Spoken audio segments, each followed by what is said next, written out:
Well, hey, you, and welcome back to another episode of the Western Hippie podcast. I'm your host, Michaela. I have Tank and Willie the Corgi here with me today, and I have a lot to share with you. We might go a little all over the place. This is kind of an update slash I will give you a couple of tools and exercises that you can use to start connecting to your intuition and some practices you can use. Other than that, this is just kind of a chill chat, if you will, catching up because a lot has been going on the last 2 weeks. And interestingly enough, I actually had an episode recorded for you last week and I decided not to post it because it was one of those nothing felt right. And I have a saying that if it doesn't flow, it doesn't go. And it was just so clunky. And there's sometimes when things get clunky and it's like going over the hurdles, as in you need to get over these hurdles. It's going to be clunky. It needs to be done. And I've had those with the podcast of I have to get a show up come hell or high water. Like that very much felt like the hurdles that I had to get over was not letting these obstacles get in my way. And there are other moments where these obstacles are coming up that it's clear that I need to pause and slow the fuck down. And that is the beauty of intuition and why we're going to get into it a little bit today is because we can use intuition to discern the two, to tell which one is which. And so a few weeks ago, it was get the show up no matter what. And last week, it was pause. And what I called it was I needed a transition week. Like there's been this identity shift for me that's been on the verge of coming, but it's not quite here yet. And even for this week, part of the transition was we're going to start publishing the show on a different day. It just feels right. Tuesday's been the day. And then now it's been feeling Thursday for a long time. And my goal, which I've shared down the road, is to do a 2-week episode. So Monday, Thursday probably is what it's feeling like. I'm not fully decided on that yet. And so it felt like it was go time to start getting the episodes out on a different day. And I got confirmation that that was correct this morning, which was really cool. But one of the other reasons I needed transition week was there's that saying of it's really hard to see the forest through the trees. And so when you're down in the woods, especially when you're lost, it's really hard to find your way out because everything looks the same. However, if we have somebody above telling us go left, go right, and can see the way out of the forest from above, then it's actually very easy to navigate out of the forest, even when we feel lost and stuck. And that's what intuition is. It is those eyes above the trees that can see things that even we can't. Because maybe, intuition is telling us to go the way, when we're in the forest, it's telling us to go the way that looks quote unquote, we're going to get into this counter logical. And I'm going to pause real quick because I actually think this is really important. And this is my word nerd coming in with my writing background and stuff, and just being really precise on definitions. The word counter itself means opposite, right? So if we're going counterclockwise, we're going the opposite way in which the clock is designed to go. So when we say counter logical, the translation to that is intuitive. When we say counterintuitive, meaning opposite of intuitive, that actually means logical. So when we're saying, I know it was counterintuitive, I just got the feeling to go this, we're actually saying it was logical to go do that, which it's not, right? Intuition is never logical. So when we do something that's intuitive, we're actually doing something that's counter logical, not counterintuitive. And the reason I wanted to pause and clarify is I'm going to be saying counter logical because that is actually the precise definition. And so intuition would say, let's say go left, and we look left and there's a river and there's no bridge and there's a gap or a crack. And logic is saying go this way and it looks clear. However, intuition's going to know that you're actually a mile out of the woods if you go towards the river and the crack, where we're 20 miles out of the woods if we go where the path appears to be clear. So intuition can say it is going to be worth your time to build that bridge, to get across the river, to get across the crack, and you'll still get there quicker even with having to build that than you would if you went the way where there's appears to be no obstacles. Correct. And so I say all of that because with this transition week and then also with my life currently, I got 2 messages from my intuition within the last 2 weeks. One was go to the beach. I was like, okay, makes no sense in my life right now to go to the beach. It was a day trip. The beach that I wanted to go to there and back is about 2.5 hours, can be more up to 3 hours with stops, kind of depending. It was just the dogs and me, so it wasn't too bad. I think we were right at like the 2.5 hour, 2 hour, 45 minute mark just to walk on the beach. Like this is the logical part, right? This is the counterintuitive part. The logical part is saying, this makes absolutely no sense. Why would I drive 6 hours essentially round trip with stops to walk on the beach for 45 minutes, maybe an hour? And we did a few like more other exploring things, stopped and got food. Like, yeah, there was other things, but pretty much I went to walk on the beach. That was it. And so in my head, I'm doing the math here, right? The logical part of me is doing the math. And I'm saying, you want me to drive this far, use this much fuel to walk on the beach for 45 minutes, maybe an hour, do some exploring in town. Like, I love doing little beach towns. What the hell? And I kept sitting with it. And by the way, this decision was made an hour before I left to go to the beach. And so I'm sitting there and I'm doing the math. I'm like, okay, I can make it back to do horse chores. Like, everything kind of clocks out this way. But I'm sitting there and I'm trying to ignore it. I'm like, we can go to the beach next week. And I just cannot shake this feeling of go to the beach, go to the beach, go to the beach, go to the beach, go to the beach, go to the beach. Like, when the sound just gets louder, like an annoying little 5-year-old, go to the beach, go to the beach, go to the beach, go to the beach. So finally I just cave and I start packing my stuff. I'm like, okay, we're going to the beach. All 3 dogs and I, we are going to the beach. And so load up. And then mind you, one of the dogs that went to the beach with us, which I've told you about, is the puppy we're rehabbing. And I didn't know how he was going to handle the beach. He's better. His energy's completely back, but he's still got some stuff on his face that's not fully healthy. And so then the other part of me was thinking, do I really want to take a dog that looks like this to the beach? Like, he's not contagious, but when something doesn't look well, people just assume it's contagious, And when in reality, it's the ones that we can't see that are typically contagious. But anyway. And so, but my intuition won't be quiet. And so I just load everything up and we start going. And the moment that I hit the road, it just felt right. And then the interesting thing, and I had to text a video to my cousin because there's something with orcas and me. And I loved Free Willy growing up. And ironically enough, my Willy is not named after Free Willy. He was named after, so my Willy's real name is Willard. And then I spell Willy I-E and not just Y, where Free Willy is just a Y. Yeah, my Willy was named after a Willard, a friend of ours. And then I love Miles Teller, and Miles Teller was Willard in Footloose. And so my Willy's named after a whole bunch of other things. But ironically enough, when I was a child, Free Willy was one of my favorite movies. And I actually ended up watching it on a plane a couple years back, and I hadn't watched it in 10 years. And I kind of realized why I love that movie so much, because that kid connected with that whale very much in the same way that I connect with my animals. Like, it's as if the animals are the only thing that truly deeply understands you on a level that it appears like nothing else can. And that was, Jesse with Willie in the movie Free Willy, because, his mom hadn't come back. He was a foster child. And those were all like concepts that I couldn't grasp at a young age. And so then there was this whale who was also very much lost and an outcast. And Jesse and Willie really connected on that. And so now as an adult, it makes sense, but always had this obsession with orcas. I actually even got to meet Keiko, who played Willie in the movie. I actually got to meet him. And then the funny part is the beach that I went to in Astoria, there was some scenes with Will. They call it the Free Willy Tunnel. There was that tunnel they went through. And I believe I didn't go there, but they also call it the Willie Station, where, they hosed off the whale where that was filmed. And so there's other film stuff, like Astoria is the town we have to go through to get to the beach that I was going to. And so there's some fun like Oregon film stuff, like the Goonies had some scenes there.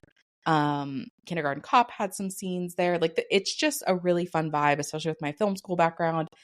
And all of that to say, like, even before I even got on the freeway, so I would have only been a half hour into this 2.5 hour drive, there was a car, and this was the video that I sent to my cousin. There was a car with a orca sticker on the background, a bumper sticker on the back. And I don't know about you, but I have never, other than this was just a typical orca. Like it wasn't, I've seen, around here we have a bunch of tribes. And so I've seen like the tribal orca on bumper stickers, but I've never actually seen just a plain black and white orca sticker. So I just sent the video to my cousin. And in that moment, even when I made it out the driveway, I'm like, okay, this is, my intuition is leading me. This feels right. But the moment I saw that, I was like, F all of the doubt. We're going. Like, there is no doubt in my mind now. Once I saw that whale, it was just confirmation. And then the funny thing was, because I haven't been to this beach in a long time, the second that I pulled into the town, I forgot there was a statue of a couple of orcas.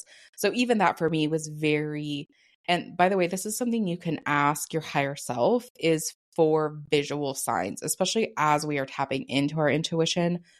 It is very okay to ask for visual signs and visual cues for confirmation, because this is a muscle that we're building, right? And so it's the same as asking, if we're learning to do a new weight or something. This is the same thing as asking for a spotter. And so that is when I was originally starting to train my intuition, and I'm such a visual person anyway. That was something that I would ask for a lot. And it's interesting because that was like my first step into the intuition world, was asking for signs. And then now, as I'm really doing my best to up level my intuition and take it to the next level, that is something that I'm really going back on, is asking for visual cues. And so seeing that orca was just very settling to me, and very like, okay, I'm doing this right. This is okay. We're on the right path, even though this makes no freaking sense that we are driving this far for a little walk on the beach. This makes sense. Or this is not make sense, but this is feeling right. So we get to the beach, and I forgot the last few beaches I've been to was when I was in California. And so they were California beaches, and I'm being a little dramatic here, but not really. You can hardly sneeze on a California beach without getting in trouble.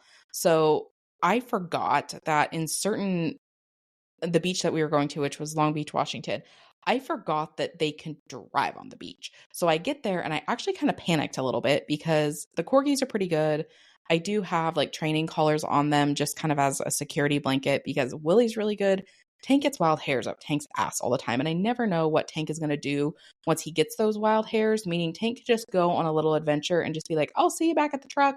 Might be 3 hours, might be 2 hours. So always keep the training collar on him for a little bit of security, because his ears work 10 times better when there's food and a training collar. So we do both, because if you don't know, corgis are very, very stubborn. And so you can't really tell them what to do. And the other thing with Tank is, like, Willie is my dog. Tank is Tank's dog. And so Tank listens to Tank, and that is about it. So with the food and with training collars, Tank will listen to me. And so anyway, we get there. I feel pretty good about the corgis, but the puppy is not leash or collar trained, and collar is whatever, but he's not leash trained, and he's just big enough that if he really wanted to get away from me, he could do it.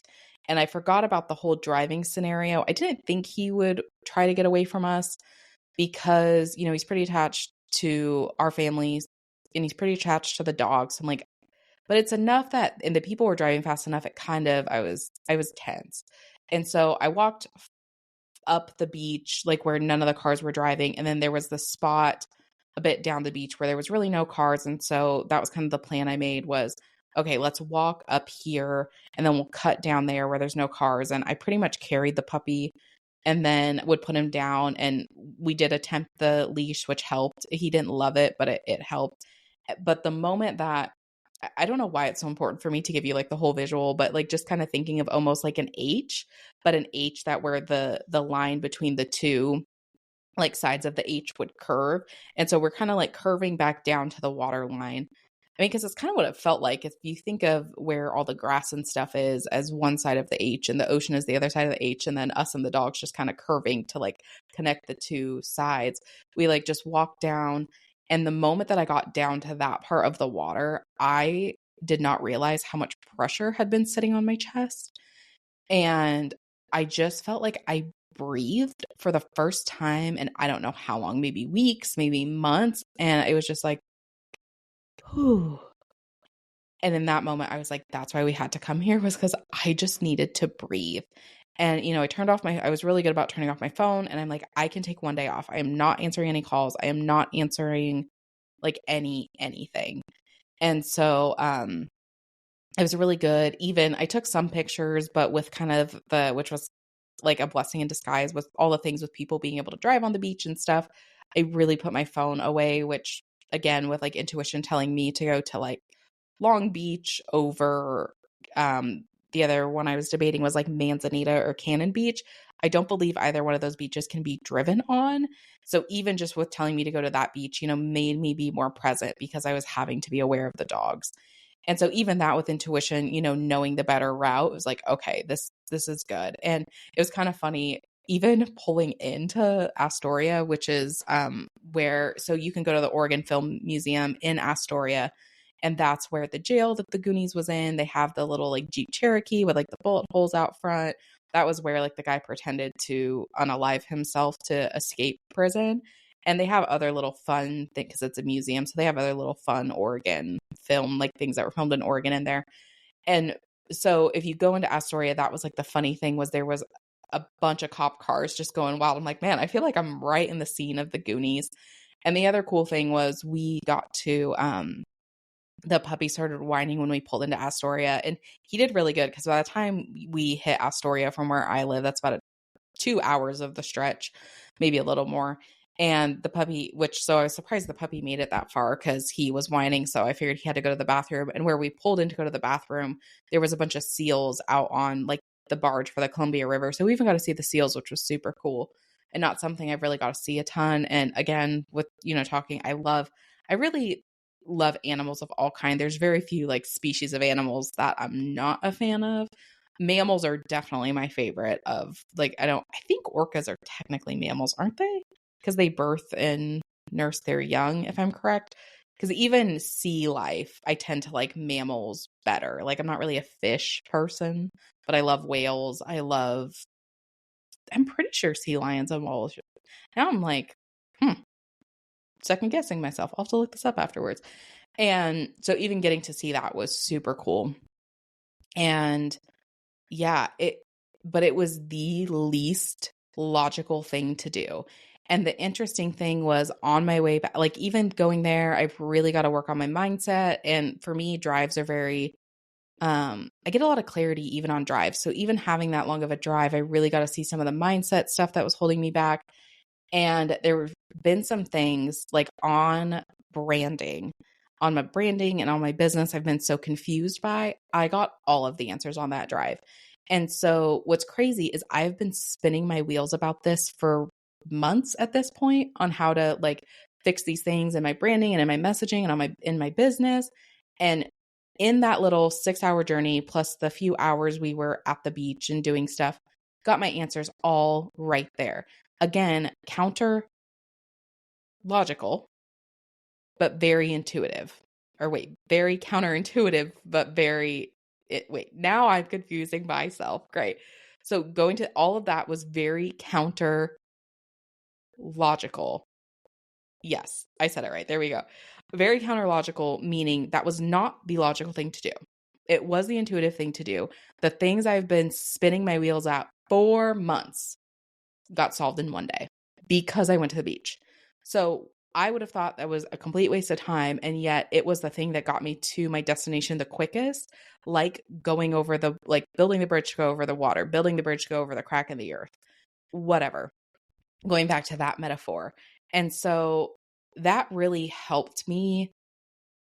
Like I said, I'm really going into the second level, this next layer of trust and training in my intuition. I think I've mentioned it a little bit here on the show. I've been in intuition training since last October.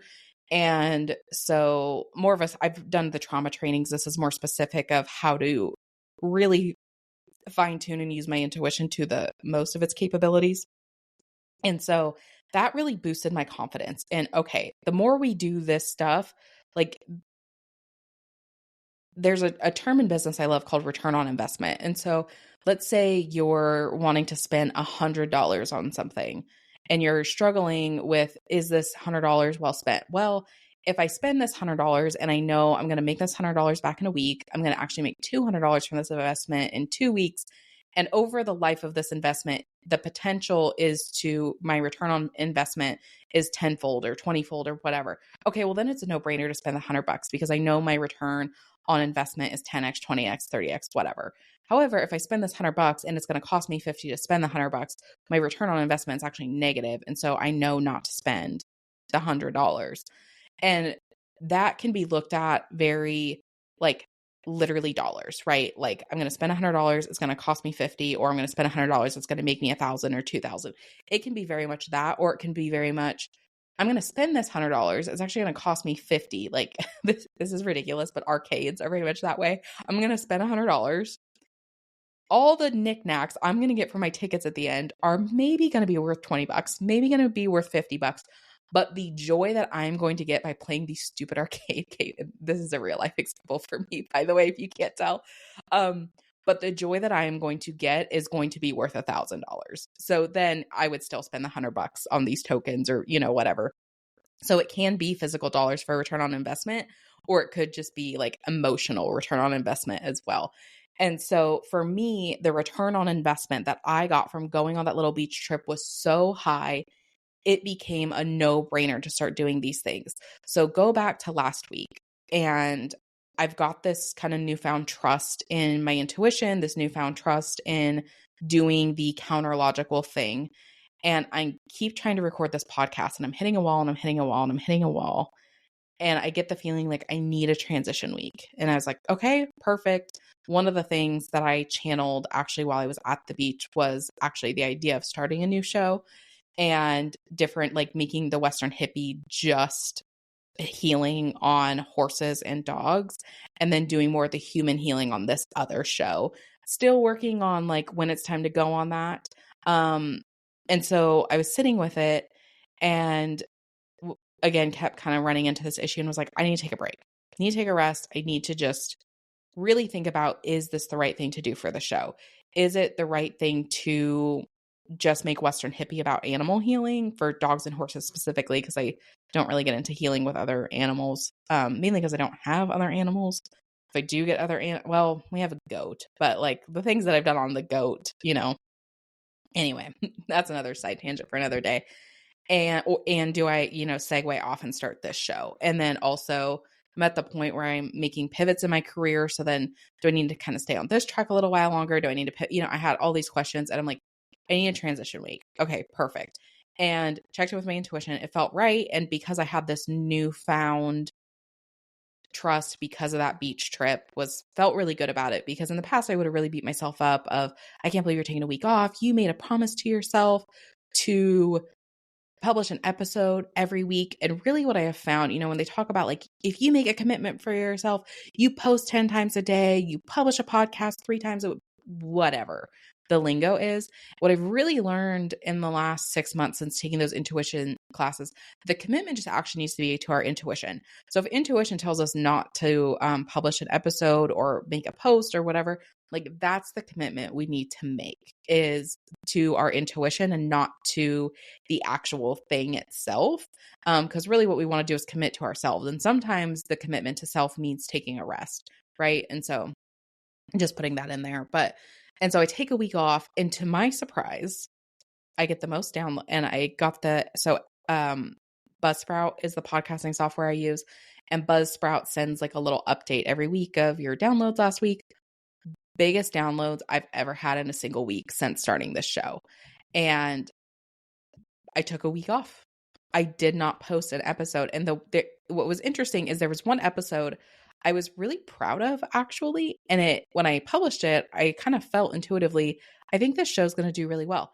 And it hasn't been this episode. I mean, it's going to be doing really well. And it hasn't been. I'm like, damn, like that episode is actually so valuable. It's an episode that I wish I would have had when I was starting podcasting, and not even just starting podcasting. That was the wrong way to spell, like just starting my journey of trying to find my purpose. I really wish that was an episode I had, and it hadn't been doing it. And that was the episode that had gotten more downloads that was the episode that had gotten the most downloads. There's a few other downloads. And so I thought, oh my gosh, I took a week off. I listened to my intuition. And that's like the payoff that I'm trying to tell my brain, right? The payoff is not recording or not recording an episode. The payoff is listening to my intuition about what to record and about what to talk about or whatever. And so even today, it was like, take a week off, talk about your intuition, and really just, sharing the power of intuition. And so it's been really cool. And so the reason that I want to tell you all this and share all these stories is because this is the power of our intuition. And I will add like another little thing. There's also this thing called the law of balance. And so like the more we want something, the less we are likely to get it. So if we think about everything, so let's just take an example of, let's just do you and me want to go to lunch. If I want to go somewhere 100%, this isn't, the lunch is kind of a ridiculous instance, but let's just go with it. now you want to go to that thing 0%. Like I am like so demanding. You're like, this is kind of ridiculous. I don't want to go. You don't even know why, but it just kind of gives you the feeling. I think we all know that ick and like feeling. It's because someone wants something from us or wants us too much to the point where it's like their energy is making us claustrophobic because it's overwhelming us. And so what we want is to drop back down like, we can go here. This sounds good. And then you're like, oh no, that does sound good because it doesn't feel forced. It's a very 50-50 energy.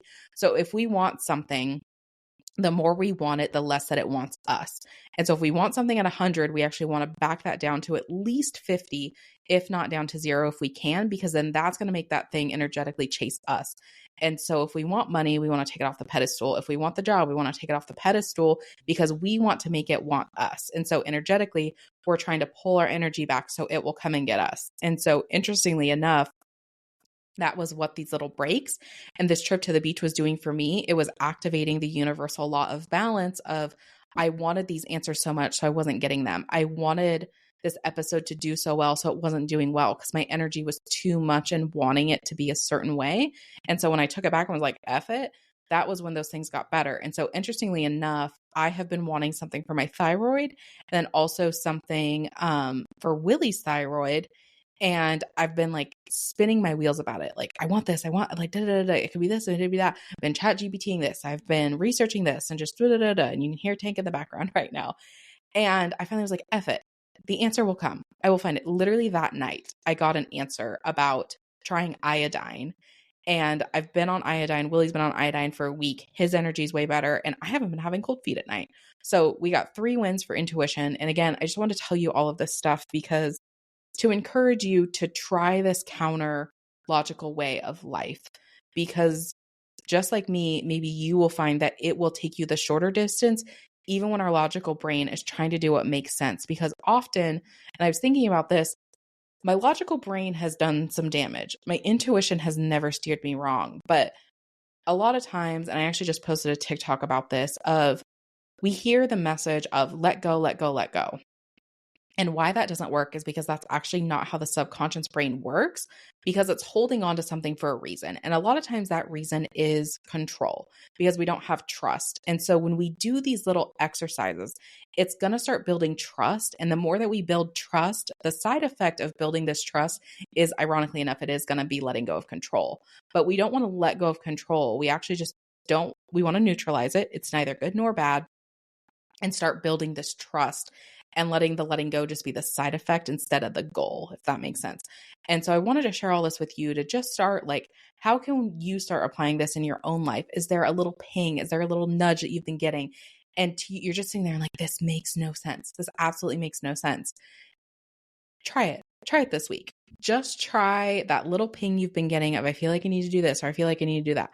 Just try it and see where it leads you. Maybe it's not going to lead you anywhere. Maybe it's going to lead you somewhere. And like me, the return on investment you're going to be getting is so much greater. So that is the exercise that I wanted to give you for today. Is what is something you've just feeling like you need to go do, whether it's a painting class, whether it's a little random shopping trip, whether it is just a drive to the river, a random walk with your dog, or even maybe a walk in a new place you haven't been before. Maybe you're not a hiker, but you've been being called to go on a hike. Like, what is that random thing that you've just been feeling like I need to go do? That is your intuition. It's these random little tidbits of information. And so the second thing is, Tank is just in the background making so many noises. The other thing is, if you have not been getting those random little hits, the first thing that I want you to do is go get quiet, because our intuition speaks to us through the stillness. And so if we've got too much going on, we're not going to be able to hear it, because intuition is very quiet. Intuition will not beg us for our attention. We have to sit. It's interesting. I was actually just rewatching Pocahontas, and intuition is very much like Grandmother Willow. And if you're not really into that, like more Yoda, it's very much, you've got to go to it. You've got to get still. If you don't want to listen, it will not talk to you. You know, Yoda, like, I cannot teach him. He has no patience. Like, there's something you have to show your intuition that, okay, I'm listening. Grandmother Willow, you know, you go to Grandmother Willow, and going to our intuition, in this case, Grandmother Willow and Yoda, it is getting still and it's getting quiet. And just, even if it's a random visual in your head, and then so again, if you've been getting the ping, that's your action step, is to follow it. If you haven't been getting the ping, your action step is to go get quiet so that you can get the ping. And so once you get the ping, or if you have the ping, I just want you to go follow it.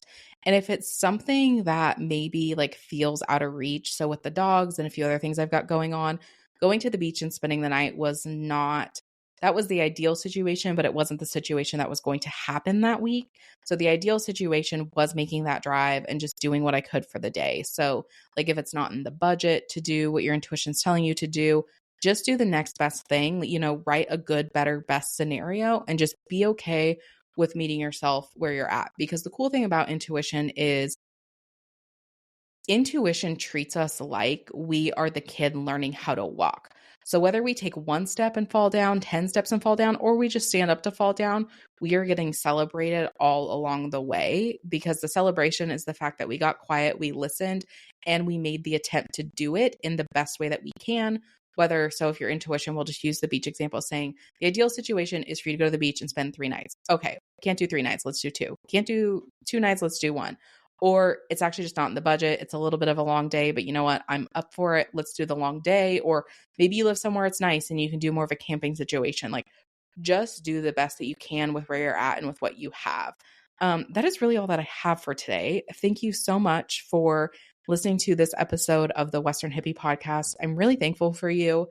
I was actually, when I was reviewing those numbers last night, I was just laughing because in November, and if you go back and listen to those episodes in November, I can't remember if I worded it this way, but I really had that moment of, Michaela, you need to shit or get off the pot.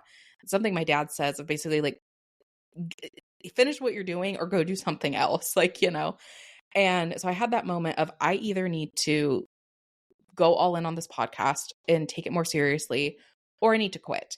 And to be honest with you, I didn't know which one I was going to do, because at that point I'd been paying for a subscription for a few years, and I had podcasted, maybe 3 times. And yes, when I was like trying to finish up the book there, I just needed to put the podcast to the side. But after I finished the book, my intention was to really go full force into podcasting, and I just hadn't done it. And so then in November, told myself, okay, what are you going to do? And what I needed to do, and this is one of my favorite quotes from Marie Forleo, is clarity comes through conviction and not thought. Meaning, we get more clarity when we do the thing and not think about the thing. So that's what I did. I said, okay, I'm going to give this a 6-week trial run. And at the end of the 6 weeks, if I've decided that podcasting was not coming from a place of true desire and true creation and really wanting this to be an asset I could give to the world, and it was more like because if you didn't know this, I originally started a podcast. My first podcast was called Live Aligned Radio. And I originally started the podcast. I had always wanted a podcast, but the big intention behind it was I was life coaching at the time, and it was to help me get leads and clients and build free content for life coaching. Decided in 2021, done with life coaching, had really gone through a bunch of transformations throughout that time, closed down Live Aligned Radio, and then relaunched the Western Hip and then launched the Western Hippie. And had really just been on and off with the Western Hippie since late 2021, I believe. And that was like, okay, did I just feel like, okay, because I started this was kind of my thought process. This was my thought, not kind of my thought process. This was my thought process. I'm like, okay, I just started this podcast because I felt like I had to. I wanted to, but I also felt like I had to for my coaching business. And then I pivot over to this Western, like, was I just pivoting because I felt like I had to? Like, this was a continuation of something that I felt like I had to. So then since November, other than a couple of weeks, my transition week last week and then Christmas, I took the week off. And it's interesting because I actually recorded episodes on both of those times, and I think I even around Christmas uploaded it. It was just like, again, if it doesn't flow, it doesn't go, take the transition week. Like, it's good. It's fine. And so, but really was like, no, I do love this. I just love podcasting. I love the medium of podcasting. I have the gift of gab. Like, this is amazing that I get to talk and like connect. Like, some of the people that have reached out to me through the podcast have been some of you that have personally reached out are my favorite people I've ever met on the internet. And I'm deeply grateful and thankful for that. And so I just want to say again, thank you for being on this journey with me. And thank you for being with me as I figure out, is this something I want to do? Is this something I don't want to do? Like, what the hell is going on? Everyone told me by 29, I would have my life figured out. And I feel like I don't think I have anything figured out. I think I'm just accepting that I don't have anything figured out and that none of us do. And we're just doing the best we can with what we have and trying to find what we love. And I found something that I love. I'm thankful that you're here and with me while I figured out if this was, there we go. I did figure out if this was something I really loved or not. So thank you for listening to this episode of the Western Hippie podcast. Again, I'm your host, Michaela, with Tank and Willie here. If you enjoyed this episode today, please rate and review because that is very helpful for me. It also helps me know what you enjoyed about the show, what to create more of. And then if you have not done so already, rate and review and then subscribe so you don't miss an episode of the Western Hippie podcast. Willie, Tank, and I will talk to you next week.